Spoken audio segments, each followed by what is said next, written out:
Estamos reunidos em nome do Pai, do Filho, do Espírito Santo. Amém.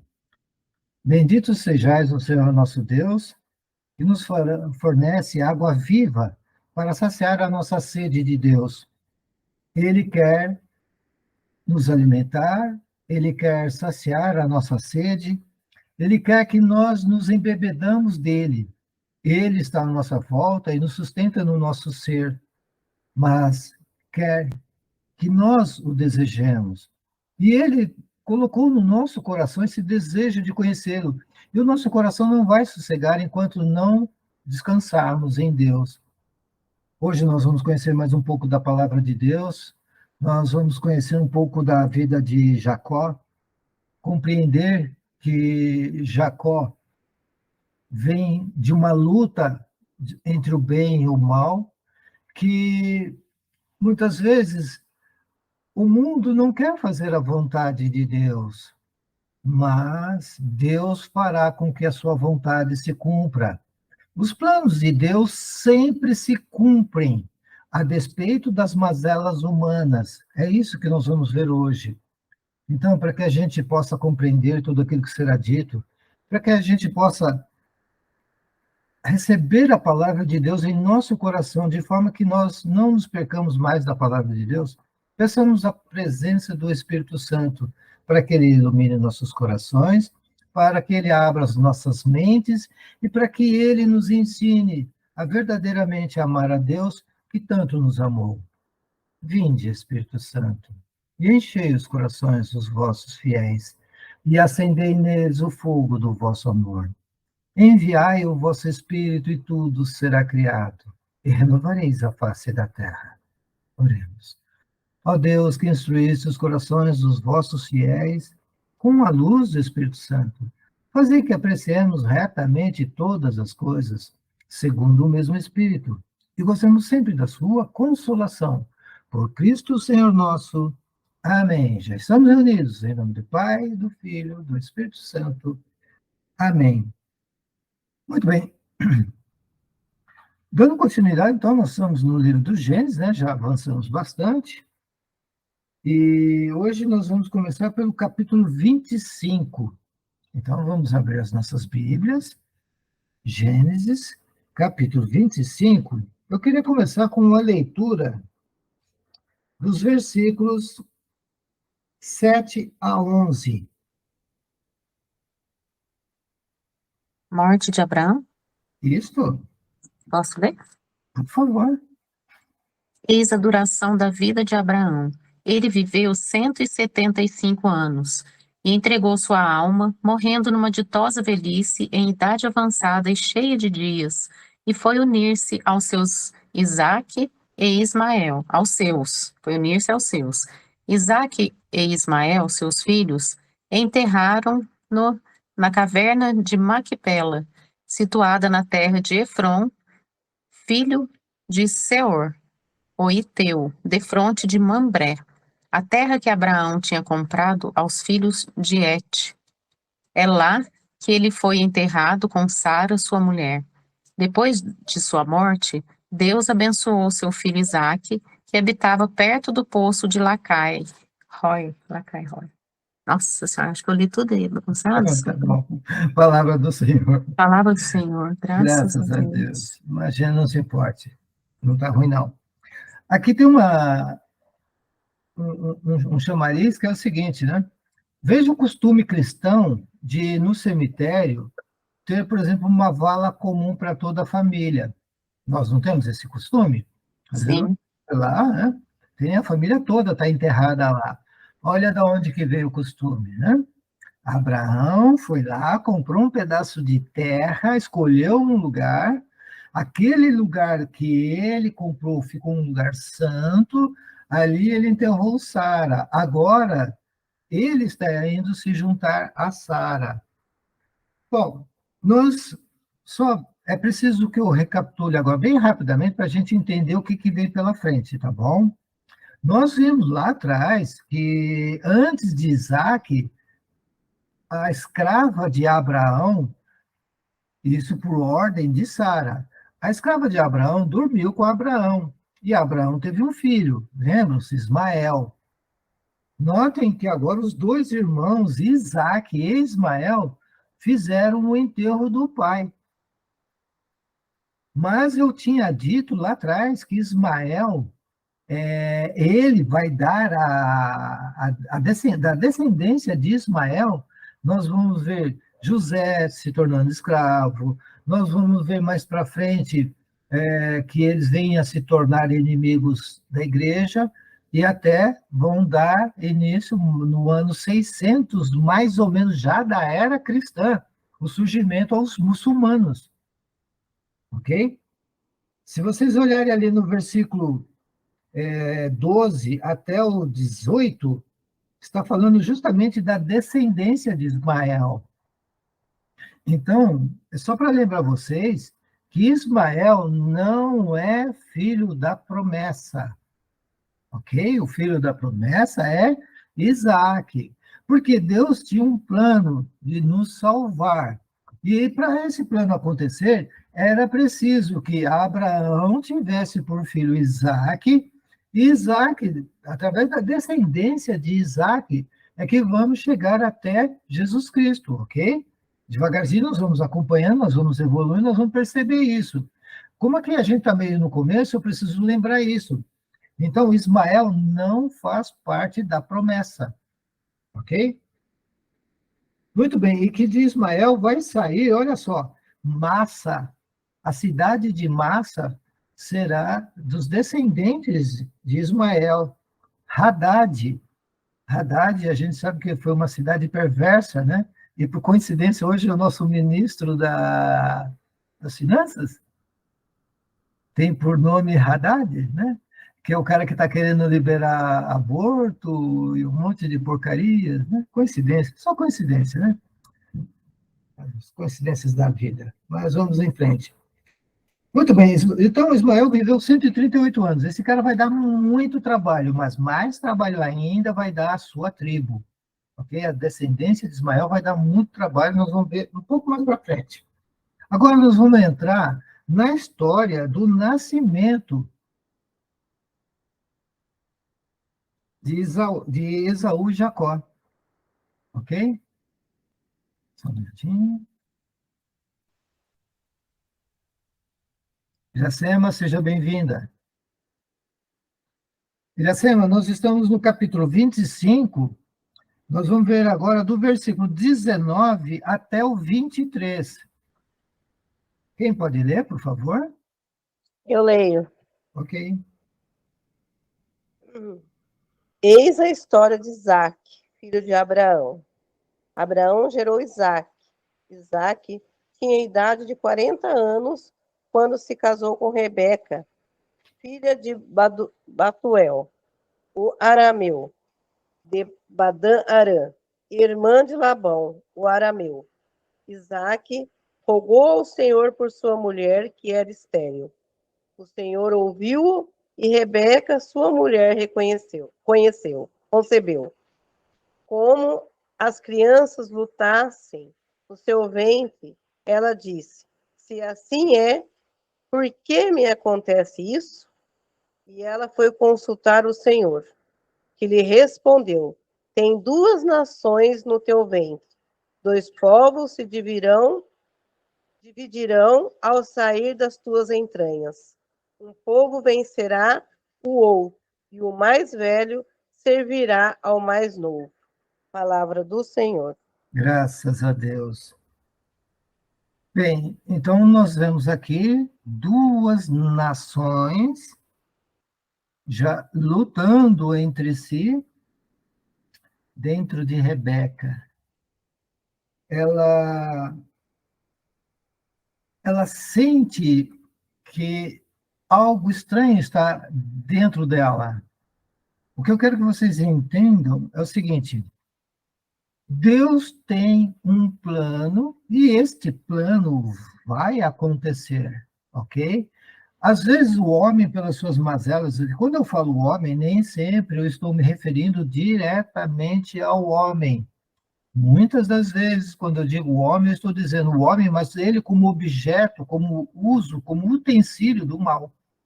Então, o inimigo quer atrapalhar os planos de Deus. E quando o inimigo quer atrapalhar os planos de Deus, Deus vai aproveitar o próprio, os atos, os planos do inimigo contra ele mesmo, contra o inimigo. Isso nos dá uma tranquilidade, nos dá uma certeza de que os planos de Deus vão acontecer. Não importa o que você está vendo acontecer, não importa as mazelas que o homem está fazendo, não importam as maldades que o ser humano consegue praticar. Os planos de Deus vão acontecer. Então, nós estamos vendo aqui dentro de Rebeca duas nações brigando, né? E, e nós vimos, então, que ela foi consultar Deus. É isso que nós temos que fazer. Toda vez que você tiver uma dúvida, consulte a Deus primeiramente. É bem verdade, cuidado com o que eu vou dizer agora. É bem verdade que, dada aos nossos pecados, ao distanciamento que nós estamos da fonte, muitas vezes, ao consultarmos o Senhor, temos que ter certeza de que estamos consultando o Senhor e que a resposta que nos é dada pelo Senhor. Porque o inimigo também tem autorização, muitas vezes, para responder. Só como exemplo, talvez até meio bobo, mas eu sempre digo para as pessoas que me acompanham, eu sempre digo, olha, nunca pergunte o nome do seu anjo da guarda. Nunca, jamais faça isso, não importa o nome dele. É o anjo custódio, é o anjo que custodia a sua vida, a sua alma. A missão dele é levar a sua alma para o céu. Então, você não precisa saber o nome dele, né? Ah, mas eu quero chamar ele pelo nome. Tá bom, então inventa um nome, mas não pergunte o nome dele. Porque muitas vezes você faz com que o inimigo surja e dê um nome. Ah, eu sou o Aladriel. E aí a pessoa fala, eu fiquei sabendo, então meu anjo se chama Ladriel. Não vai atrás dessa, não. E a gente ultimamente ouve muito nome de anjo por aí. A igreja só nos contou o nome de 4, certo? Só desses 4 que a gente sabe, então não precisamos saber o nome de mais ninguém dos anjos. Muito bem, então, o nascimento de Esaú e Jacó está para acontecer, nós podemos ver isso, né? Rebeca está assustada porque está acontecendo um embate dentro dela. Agora nós vamos para os versículos 24 a 26. Por favor.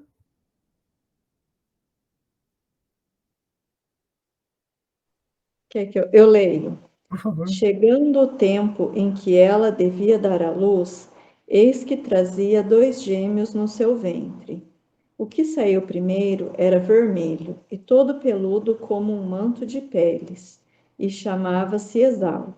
Saiu em seguida o seu irmão segurando pela mão o calcanhar de Esau, e deram-lhe o nome de Jacó. Isaque tinha 60 anos quando eles vieram ao mundo. É até o 20. Isso mesmo, 26. Palavra do Senhor. Graças a Deus. Só corrigindo, é Esaú, né? Esaú Esaú. é o nome dele. E Esaú quer dizer vermelho. Vermelho. Vocês sabem que durante centenas de anos, muitos séculos, né? O diabo sempre foi pintado de vermelho, né? A gente vê ele como um vermelho. Ou vestiu vestes vermelha, né? Ou ele é vermelho. Porque sempre o vermelho, a partir daqui, foi associado a coisas não boas, né? Coisas não virtuosas. Né? Depois mudaram, isso, nos últimos 200 anos mudaram bastante, então, talvez até vocês, não, eu estou falando de algo que vocês não estejam acostumados, mas o diabo sempre foi pintado de vermelho, sempre foi, né? Durante mais de 1.400 anos. Muito bem, então, aqui para nós estamos vendo, então, uma luta, né? E olha que interessante, quem nasceu primeiro foi o Esaú. O Esaú nasce com alguém lhe segurando o calcanhar. Ou seja, porque os santos padres nos contam, né, que a informação que eles tiveram foi a seguinte, que era para que Jacó nascesse primeiro. Aí eles brigaram no ventre da Rebeca. Nessa briga, o Esaú, como era mais forte, ele abate o irmão. Então, na hora que o Jacó vai nascer, o Esaú puxa ele, né?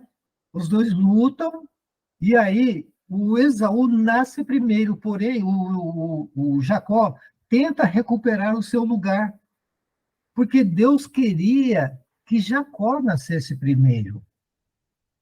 Por que isso? Simples, é o direito da primogenitura. Ao filho mais velho, o primogênito, toda a bênção. Ok? Toda a bênção é dada ao primogênito. Então, o direito do mais velho, por exemplo, se o pai morria, quem ficava com toda a herança, com toda a fortuna, era o filho mais velho. Inclusive, ele agora assumia a responsabilidade de cuidar da mãe e dos irmãos, porque ele tinha o direito de primogenitura. Era ele quem recebia. Era por isso que se uma mulher tivesse um único filho, se o marido morresse e o filho também morresse, ela ficava às mínguas. Ela não tinha, ela perdia o direito à fortuna, à herança, ia para o irmão do marido, ia para um outro parente do marido, mas não ficava para ela. Então, esse direito de primogenitura tem algumas coisas assim que chega meio a deixar a gente, nossa, mas caramba, era assim. 2, 3 mil anos atrás era assim que a coisa funcionava. O que eu estou chamando a atenção de vocês é Jacó deveria nascer primeiro. Porém, no embate, Esaú puxa de volta o Jacó e ele nasce primeiro. Porém, Jacó segura no calcanhar dele para poder nascer também. Porque senão ele não ia ter forças para nascer, ok? Então nós estamos vendo aqui alguma coisa que não era normal para estar acontecendo, nós vamos ver que Deus vai ter que corrigir isso, ok? Porque o maligno já estava agindo, porque o maligno já conhecia os planos de Deus. Vamos em frente, então. Eu queria só, marca aqui onde nós estamos, Gênesis, capítulo 25, né? Marca aqui onde nós estamos. Eu queria que a gente fosse lá para Romanos, capítulo 9, versículos 12 a 13. Romanos.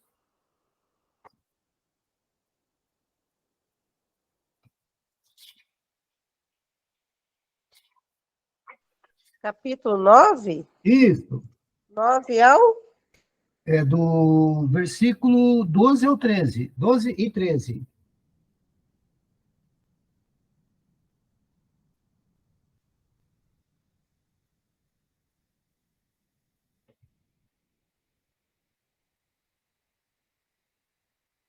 Alguém pode ler, por favor? Posso Oi? ler. Tá. Que depende não das obras, mas daquele que chama.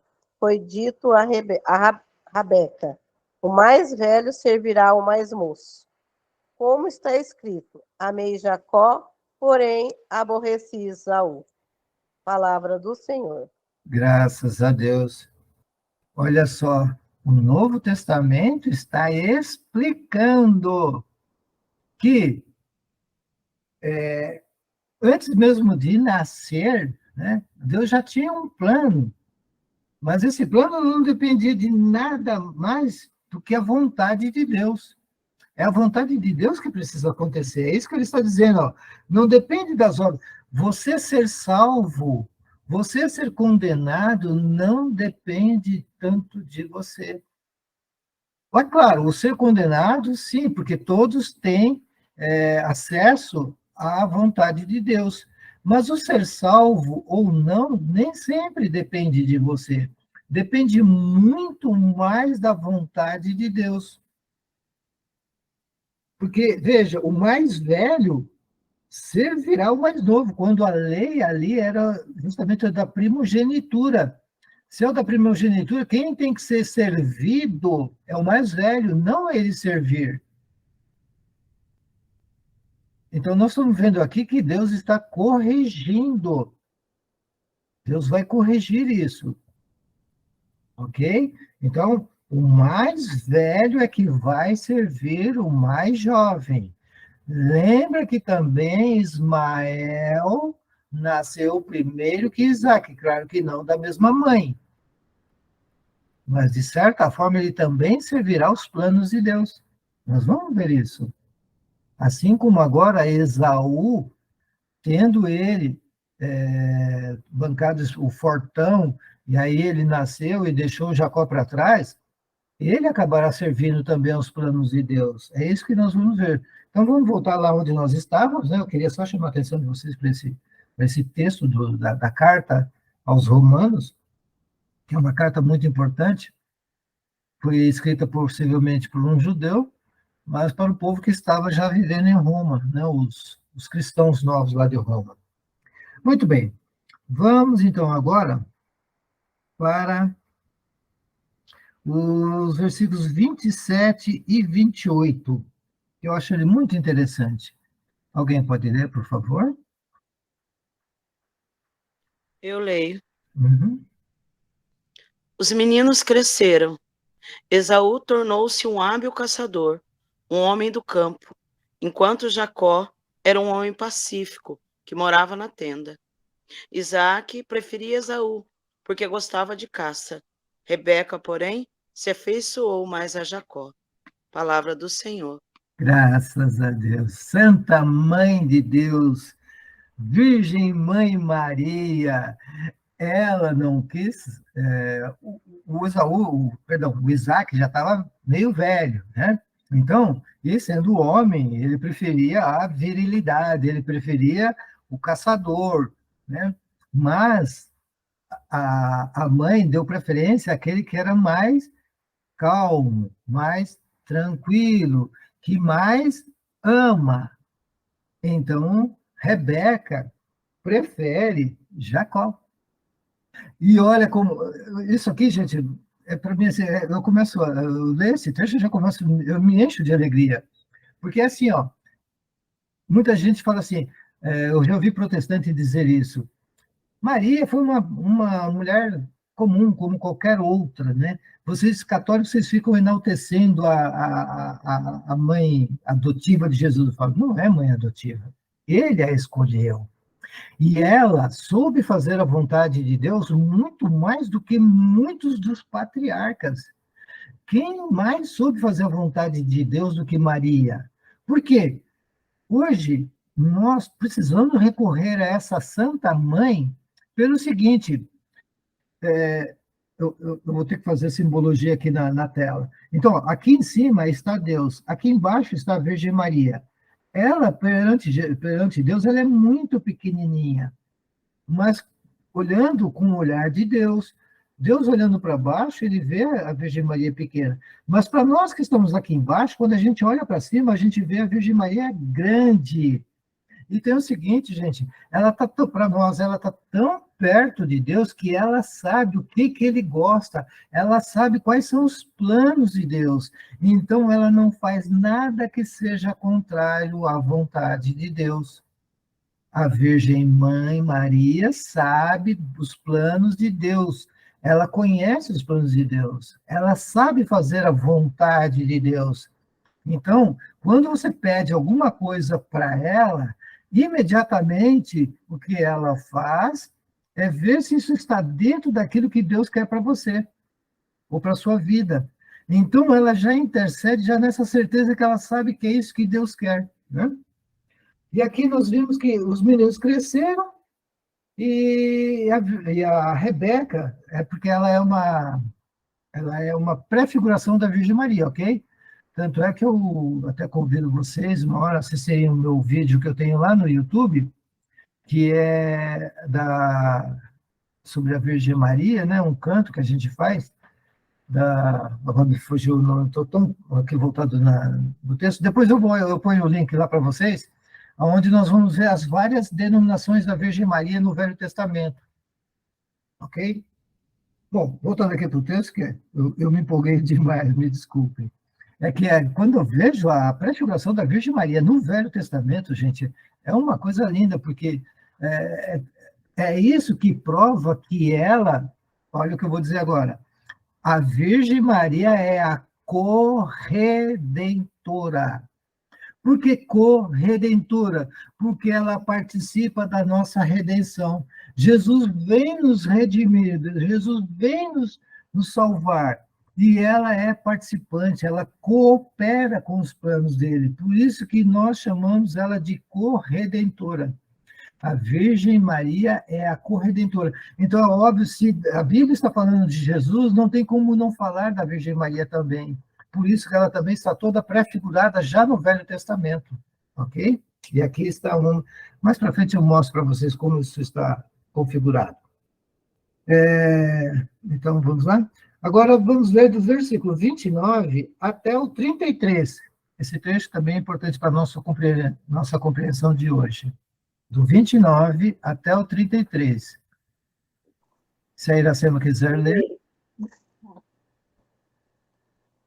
Um dia em que Jacó preparava um guisado voltando a Esaú, fadigado do campo, disse-lhe: deixa-me comer um pouco dessa coisa vermelha, porque estou muito cansado. E por isso que puseram o nome de Esaú, Edom. Jacó respondeu-lhe: vende-me primeiro o teu direito de primogenitura. Morro de fome, e que me importa é o meu direito de primogenitura. Juramos, pois, agora mesmo. Tomou Jacó, Esaú, jurou e vendeu o seu direito de primogenitura a Jacó. Este deu-lhe pão e um prato de lentilha. Esaú comeu, bebeu, depois se levantou e partiu. Foi assim que Esaú desprezou o seu direito de primogenitura. Eu estou com óculos ruins, perdão, gente. Palavra do Senhor. Graças a Deus. Olha aqui, nós estamos vendo agora uma deformidade sendo corrigida. O que o Esaú faz? Esaú chega morrendo de fome do campo, né? Caçou bastante, fez lá o sei lá o quê, e ele chega morrendo de fome. O Jacó está cozinhando um prato de lentilhas. O Esaú está morrendo de fome e fala: me dá isso aí, eu quero comer, eu estou morrendo de fome. O Jacó não tinha força, mas tinha sabedoria. O que ele faz? Ele fala: eu te vendo esse prato de lentilhas pelo direito de primogenitura. É aquela lei que eu falei, primogenitura, o primeiro que gerado, o primogênito, o primeiro nascido. O primeiro nascido não era para ser, mas acabou sendo o Esaú, lembra? O Esaú nasceu primeiro. Então, ele tinha o direito de primogenitura. Porém, o bicho era tão ganancioso, tão faminha, tão sem fé, tão sem... Ele despreza o direito de primogenitura. E ele vende por um prato de lentilhas. Por isso que o Jacó fala para ele: jura, amor, que você vai me dar esse direito de primogenitura. Então, veja, o Esaú vendeu de bom grado. De bom grado, ele não foi forçado. Ele vendeu porque ele quis, porque não é um prato de lentilhas. Então, você percebe o quê? Que ele desprezava o direito de primogenitura, porque ele não tinha ideia de que, através daquele que recebesse a primogenitura, viriam as bênçãos de Deus. Através das bênçãos de Deus, virá o Salvador do gênero humano. É isso que eu quero que vocês entendam. O Esaú passa a perna no Jacó, nasce primeiro. Porém, quando já estão na fase adulta, o egoísmo, o desprezo pela lei de Deus, o desprezo pelas coisas de Deus faz com que o Esaú venda esse direito por causa de um prato de lentilhas. Então, não é aquilo que eu disse? Os planos de Deus vão acontecer. Então, note que agora Esaú não tem mais o direito da primogenitura. Tá bom, tá certo. Só Deus sabe e os dois. Deus e os dois é que sabem disso. Ninguém mais está sabendo. Mas já sabendo que a Deus nada é oculto. E aquilo que é jurado perante Deus é válido. Então, Esaú vendeu seu direito de primogenitura, ele não tem mais direito às bênçãos. Certo? Muito bem. Vamos em frente. Vamos então agora lá para o versículo, capítulo 26, perdão. Quem vai ler, eu peço só a atenção no seguinte, ó, nós vamos ler o versículo 1 do capítulo 26, 27. Deixa eu ver se eu não estou falando besteira, não, perdão. Nós vamos ler o versículo 1, depois nós vamos pular para o 7, 8 e 9. Então, é capítulo 26, versículos 1, 7, 8 e 9. Tá bom? Quem pode ler, por favor?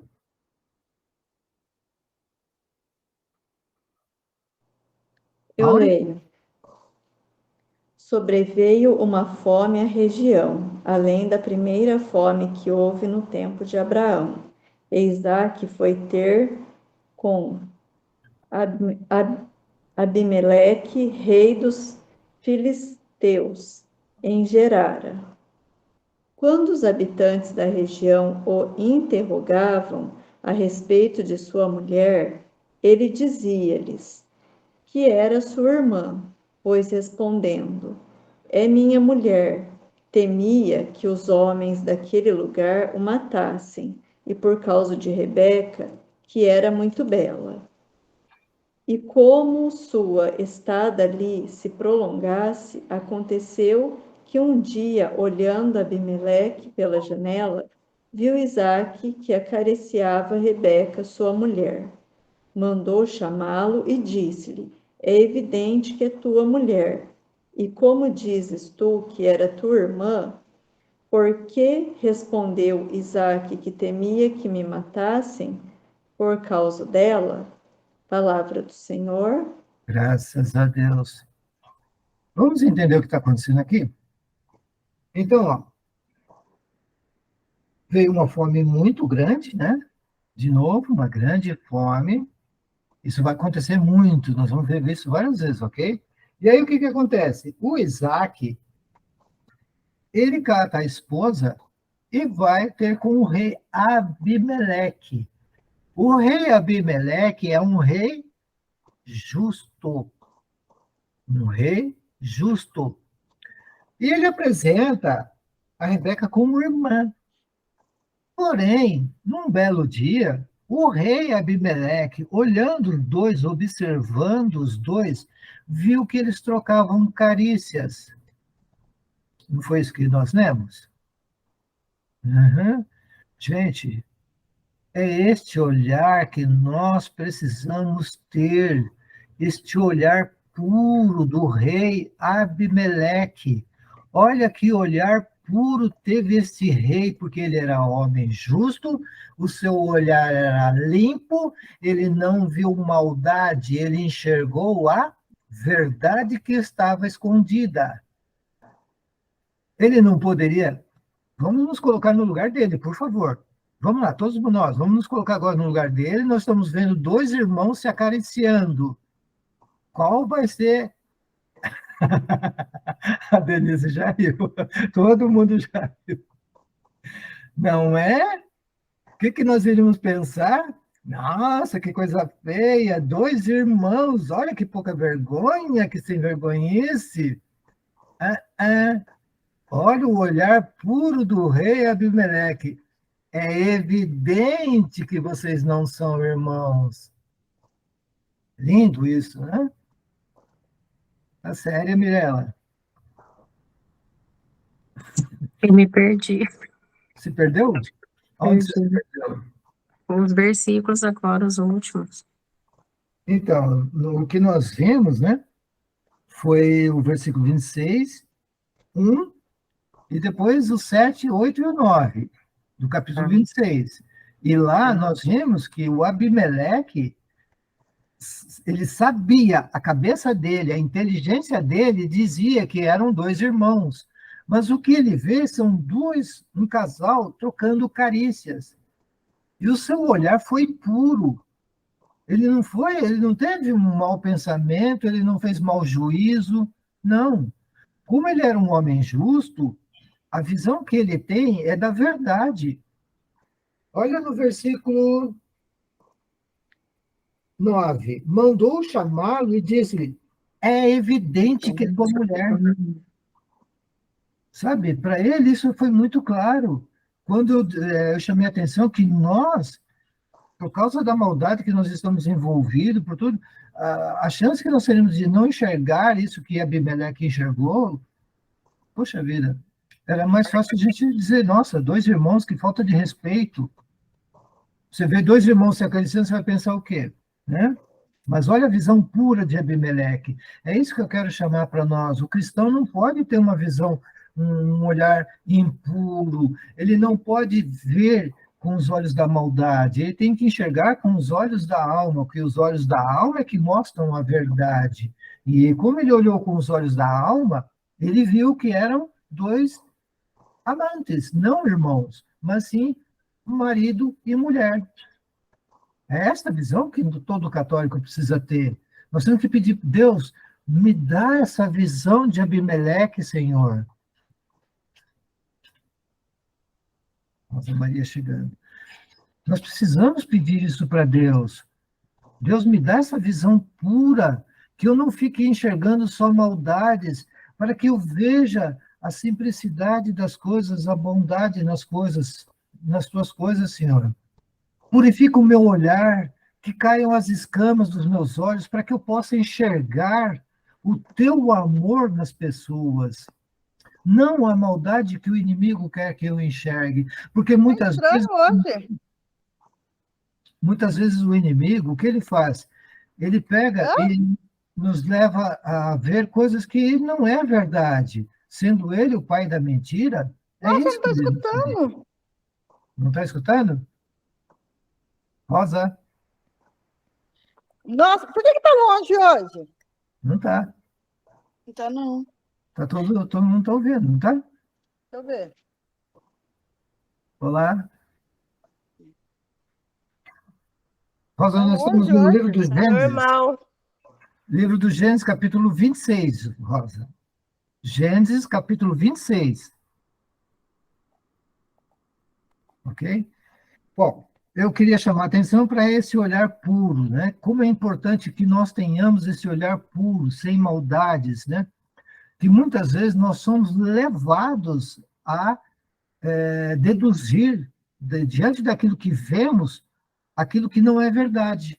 Porque nós vivemos, o próprio São João nos conta, né? O mundo jaz sob o maligno. Como o mundo jaz, está embaixo do maligno, nós enxergamos como ele quer. E nós temos que enxergar como Deus, como filhos de Deus.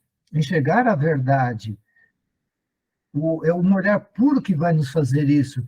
Quando nós temos amor ao próximo, mas um amor puro, simples, nós não vemos maldade.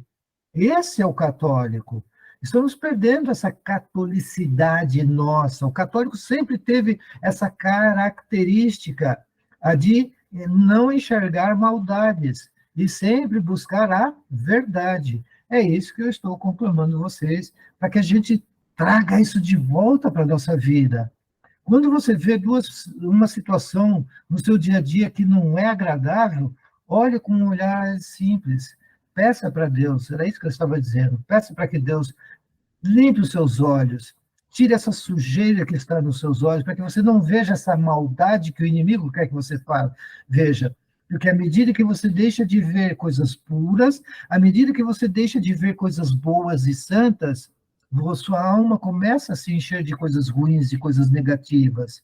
É mais ou menos aquela pessoa que só está todos os dias vendo pornografia, está todos os dias vendo jornal da Globo, jornal do SBT, jornal da Record, que só tem notícias ruins, só tem crimes, Nós não podemos ficar olhando essas coisas, porque isso não foi feito para nós, não foi feito para o Filho de Deus. Essas coisas foram feitas para os filhos do mundo. Nós, como filhos de Deus, nós não podemos ficar vendo essas maldades, essas novelas da Globo, da Record, até da Record. Eu sei muito bem o que eu estou falando.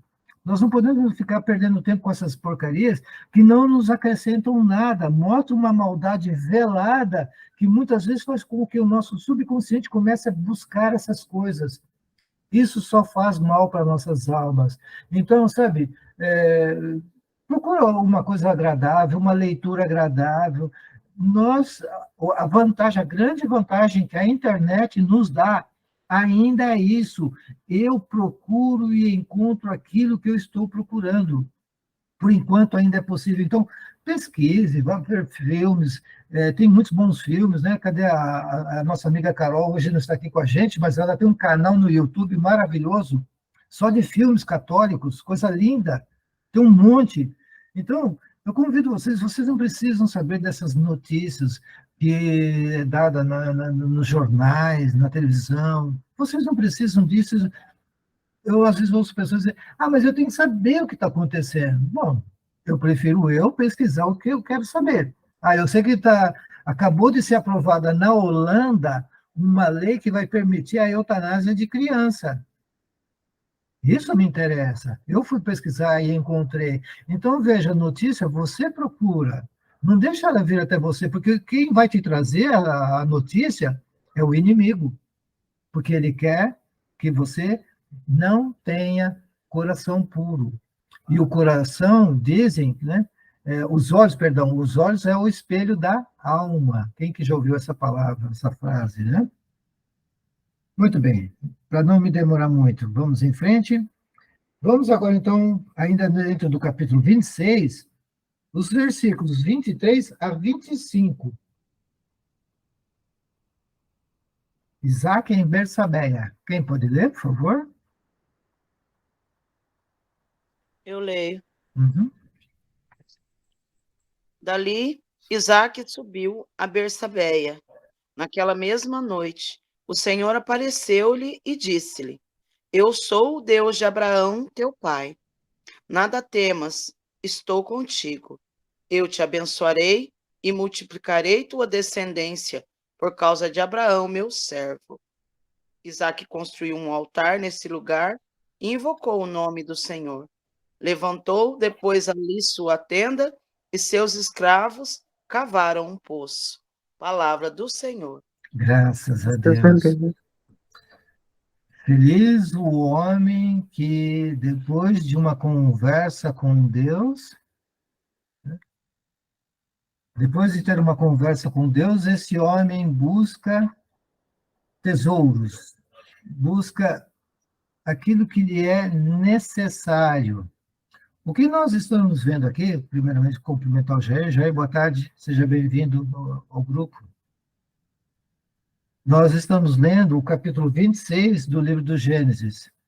E nós acabamos de ver, então, que Isaac, ele tem um encontro com Deus, e Deus está garantindo a ele a promessa feita a Abraão, de que todos os seus empreendimentos serão abençoados. E Deus diz que está com ele, né? Aí o que ele faz? Ele erege um altar. Naquela época, as pessoas tementes a Deus normalmente erigiam um altar. Quem tinha muitos deuses, erigiam altares a diversos deuses. Mas no caso dos monoteístas, né, que é o caso aqui da tribo abrâmica, a tribo abrâmica, então, ela tinha a fé num Deus único. Então, Isaac, ele é descendente da tribo abrâmica, então ele erege um altar ao Deus vivo, né, ao nosso Deus. Porque olha como ele se apresenta. Eu sou, essa palavra é muito forte, eu sou, porque mostra tudo aquilo que Deus verdadeiramente é, porque somente Deus é, tudo mais não é. Eu não sou, você não é. Quem é? Deus é, porque nós vivemos, sobrevivemos, porque Ele nos alimenta na nossa essência. Deus nos alimenta na nossa essência. Se Deus parar de pensar em nós, não é que nós morremos, nós deixamos de existir. Nós existimos porque Deus nos alimenta na essência, no ser. E então, quando o Isaac ele erege esse altar para Deus, o que acontece? Ele levanta uma tenda e já vai cavar poços. O homem do deserto, a grande riqueza dele é a água. Sem água, o homem não é nada. Aliás, não precisa nem ser o homem do deserto. Nós aqui, sem água, não somos nada. A água é uma riqueza esplêndida, é um dom que Deus deixou para nós. A água, o homem ele não consegue viver sem água. E aqui o que acontece? Assim que Isaac tem esse encontro com Deus, imediatamente ele erege um altar e ele vai cavar poços. Nós estamos falando, então, de um costume que aquele que era temente a Deus fazia. Ele cavava poços. Por quê? Ele acreditava na providência de Deus, ele ficava esperando a providência de Deus. Deus, eu vou cavar um poço aqui, Deus manda água para mim, para que eu possa alimentar a minha vida, para que eu possa cuidar da minha família, para que eu possa alimentar minha tribo. Então, veja, o ato humano, e é isso que eu quero que vocês prestem atenção, o ato humano é cavar o poço. O homem faz a parte dele. Agora vem Deus, eu sempre digo isso, se você é filho de Deus, se você ama a Deus, faça tudo com bom grado, faça na confiança de Deus. Você faz a sua parte e Deus completa com o que faltar. Denise, Genoveva, eu tenho certeza que todas vocês já participaram, muitas vezes, desses encontros, né? Onde um leva um prato de bolo, um leva um refrigerante, e jamais falta. Alguém já participou alguma vez de uma reunião dessas que faltou alguma coisa? Alguém ficou sem comer, ficou sem beber? Não Não, né? multiplica. Isso, você faz a sua parte, você faz aquilo que você pode, aquilo que te cabe, aquilo que a sua perna alcança, e deixa que Deus vai completar o resto. Então, o homem temente a Deus, ele cavava o poço e ficava esperando. Deus, manda água, porque nós estamos falando de um povo do deserto, uma tribo que não está mais naquele estreito de terra. Lembra que eu falava do quarto crescente, uma faixa de terra de mais ou menos 200 quilômetros, em que havia muita fartura, mas nós estamos agora falando com o povo, já a tribo que está lá em Gerara. É uma região próxima, mas não é dentro desse quarto crescente, não é. Então, a dependência de um poço é muito grande. E é isso que Isaac faz. Seu Carlos, Oi? O senhor falou sobre isso, eu só queria compartilhar com vocês Sim? o que aconteceu. Nós estamos agora fazendo a marmita nessa época, então a gente está na Semana Santa, e a gente não queria fazer carne, porque a gente quer mostrar aquilo que a gente acredita, que a gente vive. E aí, na quarta-feira de cinzas, a gente foi meio rápido, a gente conseguiu sardinha. Mas eu fiquei meio chateada, porque eu sei lá, meu coração, eu falava, eu quero que aquilo que eu tenho, eu quero dar para o outro. E dessa vez, um pouquinho antes, uma pessoa veio me falar o que ia fazer, e eu fiquei com aquilo no coração. Falei, meu Deus, e agora? A gente quer fazer peixe, mas o peixe está caro. E é assim, não são tantas doações quanto eram na época da pandemia. Porque hoje em dia o povo viaja, o povo sai, então, sabe que muda a vida. Então, eu pensei, falei, meu Deus, e agora? Falei, mas eu não vou me preocupar. Senhor, eu preciso de peixe. Eu preciso que as pessoas doem peixe. Aí a minha mãe, aquele dia eu não fui para a arrecadação, a minha mãe que foi, e ela chegou lá na Silvia, e a Silvia falou, eu tenho um dinheiro que uma pessoa fez como intenção concreta da campanha da fraternidade, e é um dinheiro que é para marmita. R$500. E a gente foi comprar o peixe. E aí o peixe, quanto deu? R$500. Glória Nem a um Deus, centavo a mais, nem um a menos. glória a 500 Deus. reais. Ele completa, é o que eu falo, ele completa. Faça a sua parte, faça aquilo que te cabe, deixa que confie em Deus. Começa por aí, gente. Muita gente não está confiando em Deus. Nós estamos esquecendo de confiar em Deus. O homem está, infelizmente, se perdendo por falta de confiar em Deus, porque Deus é fiel. Nós estamos vendo isso nos textos que nós estamos lendo toda semana. Quanto Deus é fiel. Muito bem, gostei do testemunho. Obrigado, Denise. Vamos continuar? Eu preciso agora da leitura do versículo 26 até o 31. Do 26 ao 31. Quem pode ler, por favor? Vai lá, Mirella. Abimeleque veio de Gerar procurá-lo, com Opozate, seu amigo, e Ficol, general do seu exército. Isaque disse: Por que me procurais, já que me detestais e me expulsaste do meio de vós? Eles responderam: Nós vimos que o Senhor está contigo, e pensamos conosco: haja um juramento entre nós e ti. Queremos, pois, fazer aliança contigo. Jura que não nos farás nenhum mal, assim como também nós não tocamos em nada do que é teu, e só te temos feito bem, deixando-te partir em paz. Agora, tu és o bendito do Senhor.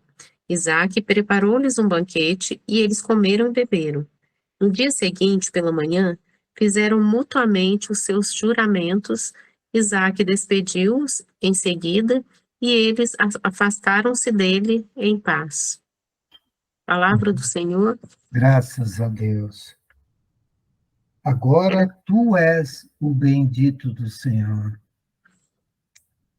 Lembra-se que Abimeleque era um rei justo, um homem que não tinha a visão distorcida, não era uma visão com maldades, um rei que tinha uma visão pura, conseguia enxergar a verdade, aonde às vezes o que se mostrava não era aquela situação, né? Mas o rei Abimeleque vai ao encontro de Isaac e reconhece e diz para ele: agora tu és o bendito do Senhor, né? E Isaac preparou-lhe então um banquete, eles comeram e beberam, e aí no dia seguinte partiram em paz. Como é importante nós reconhecermos quando uma pessoa é do bem e que esta pessoa, não importa muitas vezes aquilo que a gente está presenciando, mas aquilo que é a essência. Eu vou chamar de novo a atenção de vocês para a essência. Eu vou bater muitas vezes nessa tecla, porque o homem moderno, ele não busca mais a essência das coisas. O homem medieval, ele era inteligente porque ele fazia analogia, ele analisava uma coisa, de uma coisa ele tirava outra. Era assim que o homem medieval aprendia, por comparações. O homem moderno, com o seu raciocínio lógico, ele só pensa secamente e, com isso, ele está deixando de ver a verdade. Aquilo que ele vê que chegou até os seus olhos é o que tem lhe bastado. E, a partir dali, ele tira todas as suas conclusões. Não podemos ser assim. Somos filhos de Deus. Como filhos de Deus, nós temos que ter os olhos puros, nós temos que ter a mente clara, limpa, né? E precisamos, então, enxergar o bendito do Senhor que está em cada um de nós, né? Muito importante isso. Vamos agora, então, para o capítulo 27, né? Antes, é só um comentário aqui, ó, no finzinho dos versículos 34 e 35, nós vamos ver que as mulheres de Esaú são razão de desgosto para Isaac e Rebeca. Porque o Esaú, lembra que eu falei que mais para frente, ele vai dar origem aos muçulmanos, né? Bem mais para frente, quase 2000 anos depois disso aqui, dessa passagem aqui. Nós vamos ter os muçulmanos surgindo. Mas veja que já havia uma preocupação com Isaac e Rebeca de que mantivessem a bondade na família. É isso que eu quero chamar a atenção. A Rebeca, ela está entristecida com as mulheres que Esaú está arrumando. Por que eu estou falando isso? Porque ela não quer que o seu filho, o Jacó, aquele homem puro, bom, de coração, aquele homem temente a Deus, ela não quer que ele se perca por conta de amores, de paixões desordenadas, por conta de paixões descontroladas. Nós vamos ver muito daqui para frente que paixões desordenadas levaram grandes homens a grandes derrotas, por conta de não dominarem as suas paixões. Os santos padres sempre bateram muito forte nessa tecla. É preciso que o homem domine e freie as suas paixões, que elas sejam controladas e não desordenadas. Daí, Santo Inácio de Loyola criar, desenvolver, aperfeiçoar, melhorar os exercícios espirituais, dos quais alguns deles nós vivemos nessa quaresma. Toda quaresma a gente vive alguns dos exercícios espirituais de Santo Inácio de Loyola, ok? Muitos, né, desses exercícios. Jejum, abstinência, orações, são exercícios espirituais. Passa a impressão de que é para o corpo. Não é. Aqueles exercícios visam exclusivamente a alma. Por que eu tenho que abster de carne? Por que eu tenho que fazer jejum? Por que eu tenho que fazer certas orações? São exercícios espirituais, ok? Porque eu preciso ordenar, eu preciso controlar as minhas paixões descontroladas. Muito bem. Então, Rebeca, uma mãe bondosa, conhece a vontade do pai, ela está preocupada com as mulheres que seus filhos vão ter. Vamos então agora para o capítulo 27. Vamos primeiramente do 1 ao 5. Agora nós vamos acelerar um pouquinho, para dar tempo da gente ver tudo aquilo que eu gostaria de ver. A gente vai parar lá pelo versículo 40, nós vamos terminando o capítulo 27. Quem pode ler, por favor, do 1 ao 5? Eu leio. Ok. Isaque envelhecera e seus olhos enfraqueceram-se, de modo que não podia ver. Chamou Esaú, seu filho primogênito, e disse: Meu filho, eis-me aqui. Respondeu ele. Isaque disse: Tu vês, estou velho e não sei quando vou morrer. Toma as tuas armas, tua alfaja e teu arco, vai ao campo e mata-me uma caça. Prepara-me depois um prato suculento, como sabes que eu gosto, e me traz, para que eu coma e minha alma te abençoe antes que eu morra. Ora, Rebeca ouviu atentamente, enquanto Isaque falava ao seu filho Esaú. E Esaú partiu para o campo, a fim de matar e trazer a caça. Palavra do Senhor. Graças a Deus. Bom, aqui então nós vemos que Isaac já está prevendo a sua própria morte. Ele sabe que ele vai morrer. Isaac sabe que ele é o portador da promessa. Ele precisa transferir agora a promessa que Deus fez para ele tem que passar adiante. Um pai deve abençoar seus filhos. Sempre. Seu filho não te pediu bênção? Abençoe ele a si mesmo, todo dia. Todo dia. Seu filho brigou com você, te ofendeu, fez isso, fez aquilo? Na hora de dormir, abençoe ele. Sempre transmita a bênção de Deus, que é sua, que Deus conferiu para você, transfira para os seus filhos, para que essa bênção continue através de você, para que todos os teus sejam abençoados. Então, Isaac previu, sabe que vai morrer, e ele tem que transmitir aquela bênção que Deus prometeu de uma grande posteridade. Foi dado inicialmente a Abraão, através de Abraão essa bênção chegou a Isaac, mas ela não pode parar. A bênção de Isaac tem que continuar. Mas vocês perceberam que Isaac vai dar a bênção para Esaú? Por quê? Porque Esaú nasceu primeiro. Por favor, versículos 6 a 8.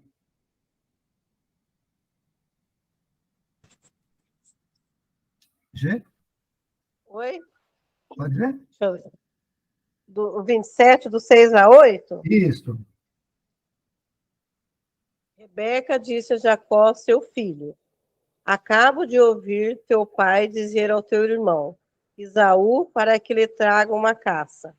Ele prepare um bom prato, a fim de comer e abençoar diante do Senhor antes de morrer. Ouve-me, pois, meu filho, e faze o que te vou dizer. Vai ao rebanho, traze-me 2 belos cabritos. Prepararei com eles um prato suculento para o teu pai, como ele gosta. Tu lhe levarás e ele comerá, a fim de que ele te abençoe antes de morrer. Até aqui, seu Carlos? Tá bom. Palavra do Senhor. Graças a Deus. Então, olha aqui, a mãe sabe preparar exatamente como o pai gosta. A Virgem Maria sabe dos planos de Deus. Ela vai fazer com que os planos de Deus aconteçam. Ela chama Jacó e conta os planos do pai. Olha, Isaac, seu pai, está prevendo que vai morrer e vai dar as bênçãos para o seu irmão. A Rebeca não sabia que o Jacó tinha comprado o direito de primogenitura. Lembra que eu falei que era um segredo dos dois? Mas Deus sabia. E olha só, a mãe chama o filho e diz, vai ao rebanho e traz-me 2 belos cabritos, prepararei com eles um prato suculento para teu pai, como ele gosta. Então, vamos agora para os versículos 11 a 17. Pode ler para a gente, Denise? Do 11 ao 17. Mas respondeu Jacó à sua mãe: Esaú, meu irmão, é peludo, enquanto eu sou de pele lisa. Se meu pai me tocar, passarei aos seus olhos por um impostor e atrairei sobre mim uma maldição em lugar de bênção. Tomo sobre mim esta maldição, meu filho, disse sua mãe. Ouve-me somente e vai buscar o que te digo.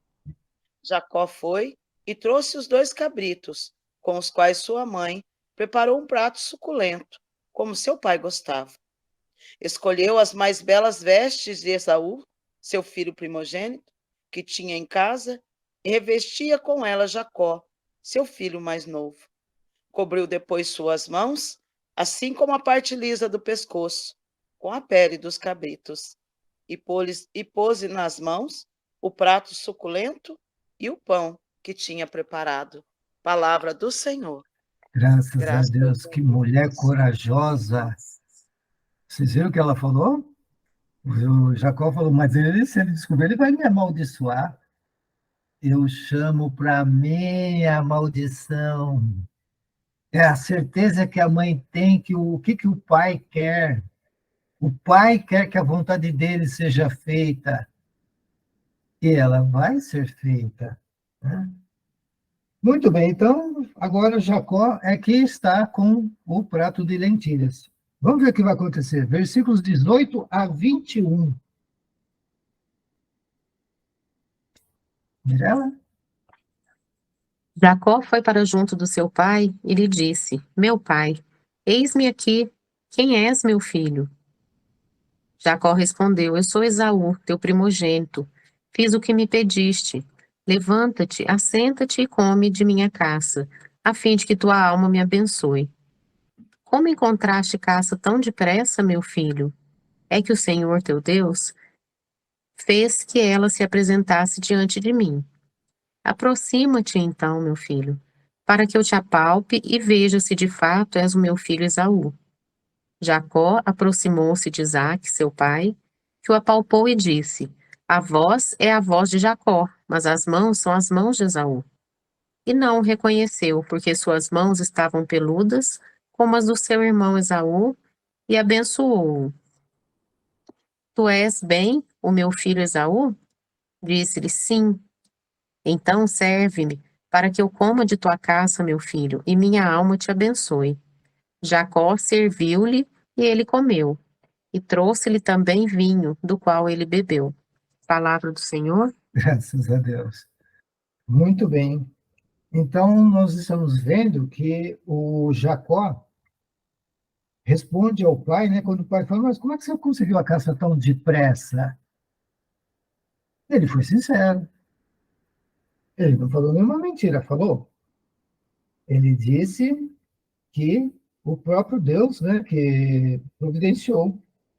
E não foi isso mesmo? Como encontrar essa caça tão depressa, meu filho? É que o Senhor teu Deus fez que ela se apresentasse diante de mim. E não foi isso que aconteceu? A mãe foi só uma intercessora. A mãe apenas intercedeu. Deus fez com que aquela caça aparecesse. Aquilo que, na verdade, o Isaac queria, Deus fez com que a Rebeca apresentasse pelo filho. Né? Muito bem, vamos agora dos versículos 26 ao 29. Posso? Por favor. Tu és bem o meu filho, Esaú, disse-lhe ele. Sim, então serve-me para que eu coma da tua caça, meu filho, e minha alma te abençoe. Jacó serviu-lhe e ele comeu, e trouxe-lhe também vinho, qual ele bebeu. Então Isaque, seu pai, disse-lhe: aproxima-te, meu filho, e beija-me. Aproximando de Jacó para lhe dar um beijo, Isaque sentiu o perfume de suas vestes e o abençoou. Neste termo, sim, o odor de meu filho é como o odor de um campo que o Senhor abençoou. Deus te dê o orvalho dos céus e a gordura da terra, uma abundância de trigo e de vinho. Até onde mesmo, seu Carlos? Só mais um, 29. Tá. Sirvam-te os povos, prostrem-te as nações diante de ti. Se o Senhor dos teus irmãos e curvem-se diante de ti os filhos de tua mãe, maldito seja. Quem te amaldiçoar é bendito, quem te abençoar. Palavra do Senhor. Graças a Deus. Aqui eu chamo a atenção para a bênção, né? Olha o peso dessa bênção, né? Que começa assim. Sim, o odor de meu filho é como o odor de um campo que o Senhor abençoou. Então, o que Isaac sente nesse momento é um perfume, que nós bem sabemos que vamos e venhamos, o Isaac não cheirava, o Esaú não cheirava muito bem, não. Né? Sempre no campo, sempre matando animais, né? Mas quando o Isaac vai abençoar, então ele diz: o odor de meu filho é como o odor de um campo que o Senhor abençoou. Que Deus te deu o orvalho do céu. Eu vou repetir essas palavras porque nós vamos ver o contrário já já. De novo, que Deus te deu o orvalho do céu e a gordura da terra, uma abundância de trigo e de vinho. Sirvam-te os povos e prostrem-se as nações diante de ti. E não é o que vai acontecer? Daqui não vai nascer o Salvador, Jesus Cristo não vai nascer dessa descendência? Mas e se tivesse nascido de Esaú? Isso não seria possível. Por isso que eu falo para vocês, os planos de Deus vai acontecer. Para de lutar contra Deus. Para de se opor aos planos de Deus. Coloque-se ao lado dos soldados de Deus. Peça a ele para que ele te coloque na linha de frente. Os da linha de frente são os que mais sofrem, mas são os melhores soldados. São aqueles que cumprem diretamente, sem pestanejar, a vontade de Deus. Muito bem. Então, agora, só para a gente terminar, né, uma leitura meio grande, se me permitirem, vou terminar com essa leitura, e aí a gente faz alguns comentários e encerra o nosso encontro de hoje. Apenas Isaac acabara de abençoar Jacó, e esse saíra de junto de seu pai. Chegou Esaú da caça.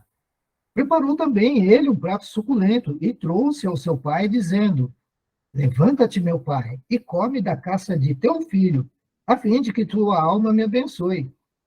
Quem és tu? Perguntou-lhe seu pai Isaque. Eu sou teu filho primogênito, Esaú. Então Isaque, tomado de emoção violenta, exclamou: Quem é, pois, aquele que foi à caça e me trouxe o prato que eu comi antes que tu voltastes?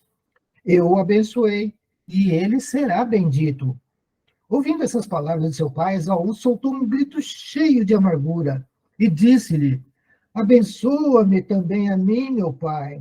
Teu irmão, respondeu-lhe Isaque, veio fraudulentamente tomar a tua bênção. Esaú disse então: Será porque ele se chama Jacó que ele me suplantou já 2 vezes? Tirou-me meu direito de primogenitura, e eis que agora me rouba minha bênção. E ajuntou: Não reservaste, porventura, uma bênção para mim? Isaque respondeu-lhe: Eu o constituí teu senhor, e dei todos os seus irmãos por servos, e o estabeleci na posse do trigo e do vinho. Que posso ainda fazer por ti, meu filho? Esaú disse ao seu pai: Então só tens uma bênção, meu pai? Abençoa-me também a mim, meu pai.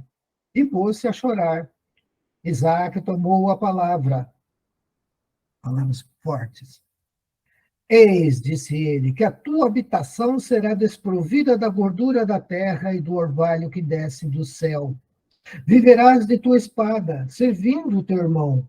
Mas se te libertares, quebrarás o seu jugo em cima do teu pescoço. Palavra do Senhor. Aqui, nós estamos vendo uma síntese, né?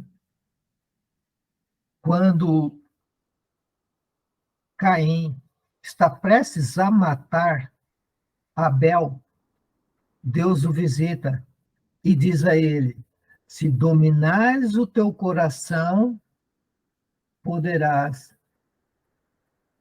impedir a maldição que iria acontecer. Mas Caim não quis saber. Alimentou aquele ódio dentro de si. Mesmo tendo sido alertado por Deus, Caim vai e mata Abel. Lembram-se? Agora Esaú está sedento de ira, sedento de vingança, odiando seu irmão Jacó. Mas por que ele está odiando? Ele impediu que seu irmão nascesse primeiro. Depois, ele vendeu seu direito de primogenitura. Depois, ele desprezou por completo. Lembra que ele falou? Que não adianta, com a forma que eu estou, que não adianta o direito de primogenitura? Então, ele abriu mão. Os planos de Deus eram para Abraão, Isaac e Jacó. Não passa pelo Esaú, mas ele estava, de alguma forma, ele passou por cima e ele iria receber essa bênção. Mas aí a Virgem Maria, percebendo que os planos de Deus precisavam acontecer, o que ela faz? Ela corrige. E aí Rebeca, então, dá a Jacó as condições que deveriam ser dadas por Esaú. E Jacó recebe, então, aquela bênção que era reservada a ele. Então, olhos desatentos, ouvidos que não prestam atenção, poderiam concluir erradamente: nossa, mas houve aqui uma mentira e Deus abençoou? Não, não houve. Não, você não está sabendo ler esse trecho bíblico. Eu já vi protestantes falar isso, por isso que eu estou falando isso para vocês. Né? Que a Bíblia tem mentiras, que a Bíblia tem falcatruas, que a Bíblia tem... Não, você não está sabendo ler. Deus tem um plano, e esse plano vai acontecer. Não importa as mazelas do homem. E foi o que aconteceu. Deus corrigiu isso. E nós vamos ver também que lá no capítulo 3 do livro do Gênesis, Deus dá sentença, né, para o homem e para a mulher.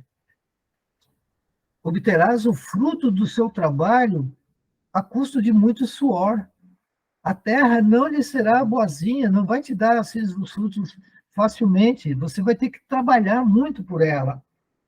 E aqui, o que o Isaac fala para o Esaú? Disse ele: a tua habitação será desprovida da gordura da terra e do orvalho que desce do céu. Viverás de tua espada servindo teu irmão. Mas se te libertares, quebrarás o seu jugo de seu teu pescoço. E nós vamos ver mais para frente, ele não vai conseguir quebrar esse jugo. Isso também nos faz lembrar, é uma coisa meio complicada, não sei se eu vou conseguir explicar para vocês. É mais ou menos assim, existe os eleitos de Deus. Nós não sabemos quem são, nem quantos são, nem se já estão completos, ok? Nós sabemos que quando completar o número dos eleitos, isso está na Bíblia, isso está no Apocalipse, então chegaremos ao final dos tempos como nós o conhecemos. Enquanto não se completa o número dos eleitos, né, a história da salvação está em andamento. Então, nós sabemos que algumas pessoas nascem numa índole má, perversa, e elas se convertem e se tornam boas pessoas, e nós vemos pessoas boas de coração, de igreja, que ora, que reza, que faz isso, que faz aquilo, e de repente abandona a igreja e se perde no mundão. Nós temos vivenciado muito isso, nós estamos vendo padres, infelizmente, que estão também se perdendo, eles seriam eleitos e eles estão se perdendo, nós estamos vendo, né? É padre que rouba o outro padre, é padre que atropela e mata, e por aí vai. Então, nós estamos presenciando tudo isso.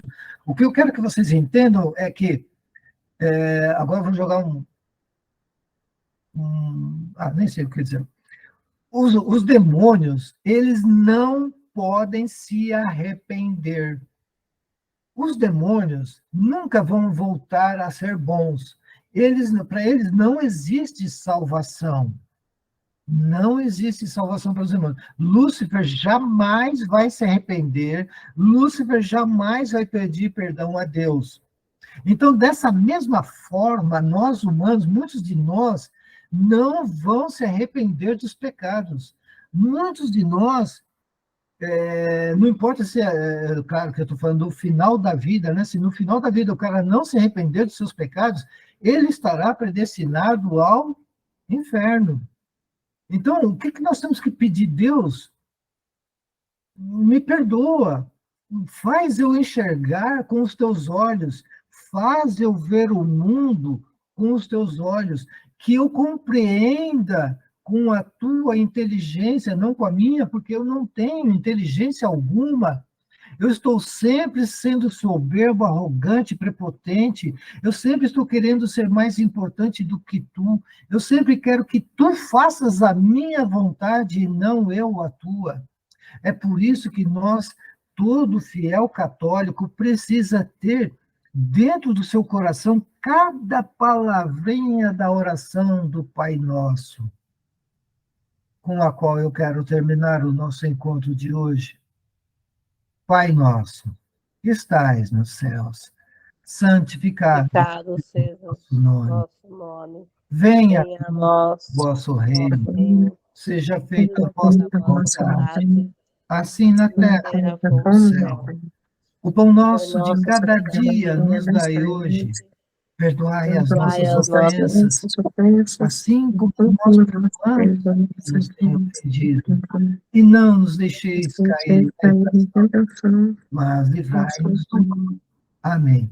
Eu vos falei, em nome do Pai, do Filho, do Espírito Santo. Amém. Bom final de domingo, até a semana que vem. Fiquem com Deus e que Deus os abençoe ricamente. Tenham olhos puros, ouvidos limpos.